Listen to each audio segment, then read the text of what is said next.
Ô, Cleonir, vamos agora falar sobre aquele período crítico que desencalhou, que culminou com a renúncia dele para prefeito de Joinville. Qual era o clima no ambiente, qual era o ambiente no PMDB de Joinville, na época PMDB, quando deixou a prefeitura e assumiu os tucanos? Qual era a expectativa, o ânimo para a campanha que estava começando de 2002? Bem, falar daquele período exige um pouco de memória, né? De resgatar algumas coisas que nem todas são de conhecimento, mas enfim, nós estamos aqui, tanto eu quanto o Gaioso, o Caetano, e você ajudando a rememorar coisas que fazem parte da história, né? Algumas não registradas, não ditas, mas é um momento em que esse tipo de produção aqui propicia, né? Uma contribuição para a memória política de Joinville e do Estado também. Então, assim, o Luiz Henrique, o Gaioso sabe bem disso, conviveu bastante com ele, era um visionário, um homem que enxergava muito à frente, né? Então, e tem que contextualizar para as pessoas que nos assistem, talvez, poder entender, né? Quando ele retornou para Joinville em 96 para ser candidato a prefeito, e depois se reelegeu em 2000, em 96 com chapa pura, o Loyola, em 2000 já numa articulação que vinha, né? Trazendo o PSDB para a cena. O vice foi o Tebaldi. E o Luiz Henrique, que tinha muita credibilidade, não só em Joinville e em Santa Catarina, como no Brasil, né? Era contemporâneo de muitas lideranças tucanas que tinham saído do antigo MDB, fundado o PSDB, mas que mantiveram com ele uma relação muito franca de amizade, né? O Fernando Henrique era compadre dele, né? E tanto as outras lideranças que com ele mantiveram articulações e conversas. Ele foi líder na Câmara, o Fernando Henrique no Senado, isso tudo constituiu uma história que, vamos dizer assim, o Luiz Henrique não era de assinar documentos, por exemplo. Nunca foi para um cartório assinar lá um compromisso disso, daquilo, assinado em cartório. A palavra dele bastava, né? E lá em Brasília todos sabiam disso, né? Todos sabiam disso. Então ele construiu um arcabouço político, né? A nível nacional, com essas lideranças, né?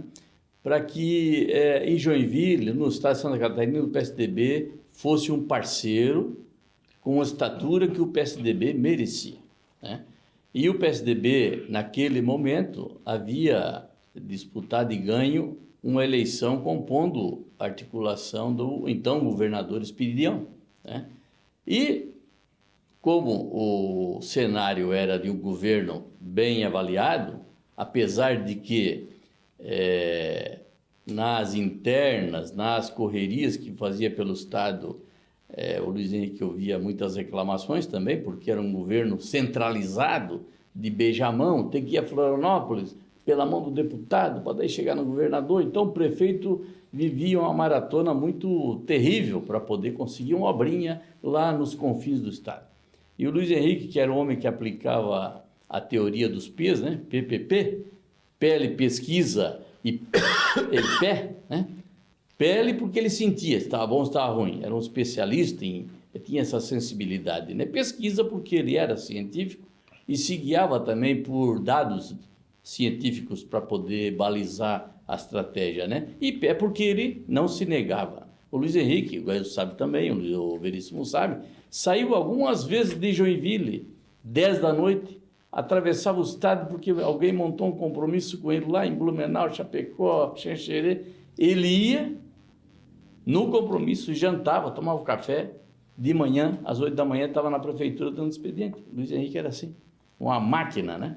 Tá, mas qual era o clima do PSDB, do MDB, sabendo que o Luiz Henrique deixou a prefeitura? Tinha uma corrente, inclusive, dentro do partido, né?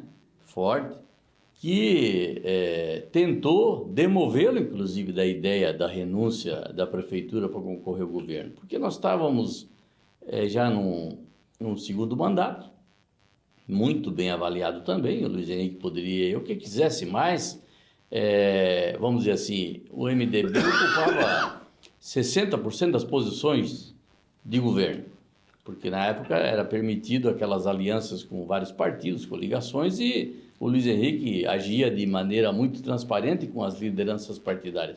Os melhores quadros, o partido apoiando, o cara tendo condições e tendo capacidade, era aproveitado, não tinha problema. Mas, no contexto geral, o MDB tinha aí em torno de 60% das posições. E esses 60% representavam muitas lideranças que ficaram temerosas, né? Sim, inclusive o Manuel Mendonça, né? Que era o braço direito dele. Que era talvez até o expoente, né, de todos eles, um cara muito respeitado. Até o Manuel era secretário-geral do partido e, por ser chamado primeiro para ser o secretário de infraestrutura do município, saiu. Eu assumi como secretário na vaga do Manuel na época, inclusive. Certo. Eu era presidente da Fundação Pedroso Horta, que fez o programa de governo de 96, né? Mas o Luiz Henrique, que assim, Veríssimo, as pessoas que estavam ali preocupadas com a posição de governo, elas não saíam do perímetro de Joinville, entendeu? Tinha outra sensação. Então, aquele conforto, aquela situação de governo era o suficiente. As pesquisas também, né? Não, mas assim, o Luiz Henrique, que era um caminhante, tinha muitos secretários dele que não sabia que o Luiz Henrique estava 8 horas da manhã despachando com ele, mas já tinha ido lá no extremo oeste e voltado na madrugada e estava despachando. Os caras não tinham noção da disposição dele, né? E isso foi dando elementos que o convenceram, além de toda essa costura nacional, de que era possível tirar o grande parceiro PSDB do colo do Espiridião, né? Até o PSDB tinha, vamos dizer assim, uma posição meio que lateral no governo do Espiridião, né? Tinha justiça, tinha... O que tinha mais? A Celeste que era importante. A Celeste, né? Pois é. Mas assim, a saúde, a educação, as secretarias de ponta não estavam ali. Certo. E houve então um diagnóstico de que era possível, né, articular, até porque lideranças fortes do PSDB catarinense também eram contemporâneas, como o Kister, né, como Nelson Carneiro, Dirceu Carneiro, até o próprio Vedequim, que não estava no PSDB, mas tinha influências ali, foi chamado, e depois veio o Anderle, veio Marcos Vieira, veio uma série de lideranças que contribuíram para que aquele cenário fosse se viabilizando, né? Certo. E o Luiz Henrique tinha uma certeza, Joinville não iria lhe faltar. E acabou se confirmando. Zé, nessa campanha, com a renúncia dele, você liberado aqui para trabalhar com ele, você já disse que nos finais de semana sua esposa comentava das pesquisas. E nessa campanha, como é que era financeiramente? Como é que foi financeiramente essa campanha? A equipe que acompanhava ele, da qual você fazia parte, no primeiro turno. Depois vamos falar sobre a campanha do segundo turno. Ô, Luiz Veríssimo, deixa eu te contar. Embora eu já fosse uma pessoa experiente em redação, né? Naquela época eu já estava com mais de 25 anos de redação, tanto em Santa Catarina quanto em Rio de Janeiro, Brasília, etc. Foi minha primeira experiência do lado de cá do balcão, né? Como assessor de uma parte do setor político. Eu já tinha feito várias assessorias de empresas e tal, mas de política foi a primeira vez. Então, assim, tinha aquela coisa romântica, né? Porque de coisa nova. E tinha também uma extrema dureza, né? Claro que tem um monte de crítica, um monte de gente que nunca participou de nada, que pega os clichês e fica carimbando na gente. Não, vocês são folgados, tão balados, tão bagados. Rapaz, era um sufoco, mas você sabe que eu tenho saudade, cara. Porque em outras campanhas que eu participei depois, mais tarde, já fiz 7, 8, 9 campanhas, sei lá, já, como assessor, nunca teve uma dureza tão grande assim, em termos financeiros, mas era gostoso, cara, porque só estava com a gente quem acreditava na gente. Então, eram pessoas que você podia contar, né? Ao passo que, por exemplo, numa segunda campanha para governo, era uma campanha que a gente era governo. Então, aparece o aproveitador, aparece o cara... É outro cenário, né, cara? No primeiro turno daquela campanha, era... assim, pesado, cara. Logo no começo, para você ter uma ideia, ele passava na minha casa terça-feira com o motorista e a gente corria a estrada e eu ficava passando algum comentário para colunista. Alguns colunistas nem conversavam comigo, se recusavam a conversar comigo, embora fossem meus amigos do tempo meus colegas, bons colegas e alguns amigos dos tempos de jornal. Por quê? Porque, primeiro, que não interessava, porque era um cara que ia perder. E segundo, porque não era o candidato que falava com ele, mas não era porque ele não queria, é porque ele tinha que correr na frente. Daí eu ficava para trás, num carro geralmente muito, vamos dizer assim, meia boca, né? E ficava pelo orelhão, cara, porque a gente não tinha nem celular. O nosso celular não pegava, era muito precária ainda a rede de antenas de celular no estado e também precária a nossa situação. E aí alguns não falavam, simplesmente não davam notícia nenhuma, mas tudo bem. Isso faz parte do jogo, você vai. Aí, financeiramente, carros, aviões... A gente andava no carro com ele. Eu primeiro, logo no começo, andava com o carro com ele. Depois, finalmente, arrumaram um carro para a equipe de comunicação, que era um carro emprestado, que era uma van, que não passava de 80 km. Essa do Melo ou não? Essa do Melo. Então, a gente, por exemplo, ele chegava... A gente tinha que sair 3 horas antes para ele numa viagem de 8 horas para poder chegar junto, senão ele não chegava. Simplesmente não chegava. E assim, não tinha avião, não tinha helicóptero, avião, a gente tinha que fazer vaquinha para preencher às vezes o avião, ia só 2, um ficava fora, outro corria de carro na frente.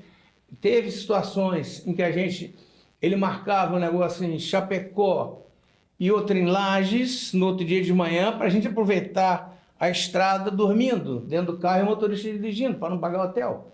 Isso aconteceu, não foi uma nem duas, foram várias vezes, entendeu? Rachar o quarto, todo mundo junto no mesmo quarto, 3, 4 pessoas no mesmo quarto, porque só tinha dinheiro para pagar uma diária de hotel. Isso aconteceu.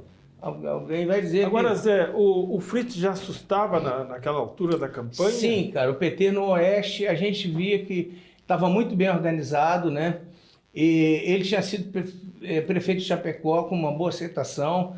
O PT na época era forte, né, cara? E a onda Lula já estava aparecendo, né, cara? O Fernando Henrique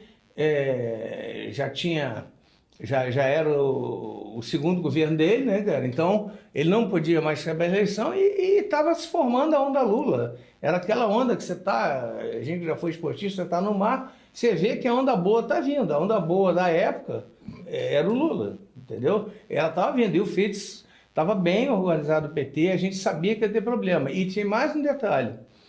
Como a coordenação da campanha do então governador Amin decidiu que ele só ia no debate da RBS, que ele deveria governar, né? Por outro lado, alguns diziam que era meio soberba, que não ia se desgastar com os outros. A gente treinava, a gente foi em 26 debates em que ele não foi, entre TV, rádio e universidades. Então a gente foi treinando, o Luiz Henrique, o Grando e o Fritz foram treinando. E todos eles ficaram muito bons de debates, entendeu? Quando acabou tudo isso. Então foi um problema, cara. A gente, me lembro bem, no dia da apuração, a gente acompanhando com o olho aqui, para ver se a gente chegava no Amin, e a gente, na reta final, a gente já tinha convicção de que ia dar para chegar, mas o outro olho aqui, porque o Fritz estava vindo.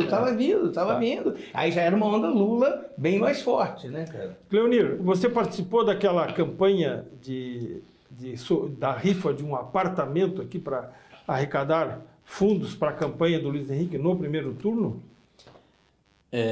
Foi um dos momentos, né? Porque a campanha de 2002, ela foi sediada em Joinville. Então, você tendo ideia do estado, nós estávamos aqui no norte, baseados lá na sede do partido, e tinha que cobrir toda aquela lado esquerdo do mapa, né? E o Bico da Chaleira todo, que era longe, mas era oeste, que ainda o Luiz Henrique, vamos dizer assim, nós tínhamos lideranças lá, Cacildo e vários deputados, mas o Luiz Henrique não é que ele era desconhecido, mas ele não tinha toda essa penetração lá, né? Tinha que correr e ele corria. Então surgiram várias para tentar suprir essa deficiência que o Elzo citou, né? Uma deficiência financeira muito complicada para poder espalhar uma campanha majoritária de governador contra a máquina, porque o governador não se licenciou, não deixou espaço para o vice e muito menos renunciou, coisa que o Luiz Henrique fez sempre quando foi prefeito e governador, né? Está aí registrado na história. Então surgiu a ideia de um empresário, né? Amigo nosso, construtor, podemos dar o nome dele porque não tem problema, né? mais o Márcio Bartoli, Mauro Bartoli, né? Disponibilizou numa das suas unidades aí um apartamento que quem ganhasse aquela rifa ficaria com o apartamento. E aí se emitiu um volume de bilhetes ali para que fosse adquirido, né? Não obtivemos sucesso, não vou dizer que foi um fracasso, mas não foi um sucesso. E isso até irritou muito. Pelo preço também do bilhete, né, Cleber? Mas assim, né? Vamos lá, né? Só de servidores que já tinham, por exemplo, bons servidores, a casta dos servidores que ficaram ali na prefeitura 96 até 2002, nós já imaginávamos que só ali alguns fariam um sacrifício, né? Final para tentar ajudar. Mas isso inclusive irritou o Luiz Henrique, deixa esse negócio do apartamento de lado, vão se virar, corre ali, vão pedir para um, empresta, ele mesmo também foi para o sacrifício. E foi desse jeito que aquela campanha foi tocada, no sacrifício. Rapidamente, Cleonir, temos um minuto. A escolha do Pinho Moreira para vice também foi consensual? Por que o Pinho Moreira lá do Sul? Na verdade, assim, o MDB foi para a eleição, apesar de toda a liderança do Luiz Henrique. E por que não o vice do PSDB? Não, porque não chegou aquele momento ali, né? Como em Joinville, nós fomos de chapa pura. Fomos em 92, fomos em 96, só em 2000 que nós conseguimos chegar no ideal dessa composição. E no Estado tivemos dificuldade. E aí ali o fundamental era ter um partido unido. E tinham correntes internas ali que, apesar de toda a forma como o Luiz Henrique se comportava em relação ao partido, lá atrás com o Pedro em 86, levantou o braço do Pedro naquela convenção para dizer que, olha, vamos trabalhar na unidade, e tinha correntes. E aí, naquele momento, né, o Eduardo acabou sendo um consenso que passou pela bancada, pela executiva, e nós chegamos na solução que quem ia decidir a eleição era o Luiz Henrique, não importava quem estivesse junto. Muito bem, nós vamos ao nosso último intervalo e vamos falar rapidamente sobre o primeiro turno e, mais importante, o segundo turno. O apoio do PT, se foi decisivo ou não, na opinião do Zé Augusto Gaioso, para a vitória apertada, mas uma vitória emocionante no segundo turno. Já voltamos.